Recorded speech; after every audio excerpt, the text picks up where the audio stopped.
যাদের সন্তান হয় না, কোরআনের 2টি আয়াতের আমল করুন, আল্লাহ পাক রব্বুল আলামিন সন্তানের ব্যবস্থা করবেন। অনেক সময় আমরা সন্তান না হলে বাবার কাছে যাই, মাজারে যাই। খবরদার, মাজারে চাওয়া যাবে না, বাবার কাছে চাওয়া যাবে না, বাজারে যাওয়া যাবে না। আপনি যাবেন একমাত্র আল্লাহর কাছে, আল্লাহর কাছে চাইবেন, দেখবেন আল্লাহ তাআলা আপনার সব কিছু সহজ করে দেবেন। মুসা আলাইহিস সালামের জামানায় এক মহিলার বাচ্চা হয় না, তিনবার মুসা আলাইহিস সালামের কাছে গিয়েছিল।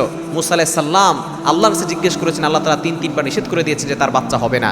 শেষ পর্যন্ত সে এমনভাবে কান্না করেছে, আল্লাহ পাক রব্বুল আলামিন তার দোয়া কবুল করেছেন এবং তাকে বাচ্চা দিয়ে দিয়েছেন। সুতরাং চাইতে হবে একমাত্র আল্লাহর কাছে।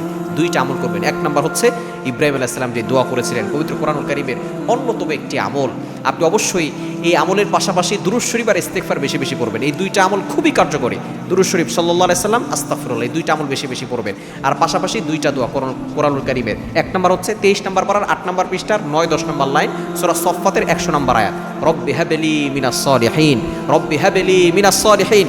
ইব্রাহিম আলাইহিস সালাম বৃদ্ধ বয়সে এই দোয়া করেছিলেন আর আল্লাহ তাআলা ইসমাঈল আলাইহিস সালামকে দান করেছিলেন। এবং 2 নম্বর হচ্ছে জাকারিয়া আলাইহিস সালাম করেছিলেন। 3 নম্বর পারা 14 নম্বর পৃষ্ঠার 3 নম্বর পারা 14 নম্বর পৃষ্ঠার 1-2 নম্বর লাইন, সূরা আলে ইমরানের 38 নম্বর আয়াতের একটি অংশ, রব্বি হাবলি মিন লাদুনকা যুররিয়াতান তাইয়্যিবা ইন্নাকা সামিউদ দুআ।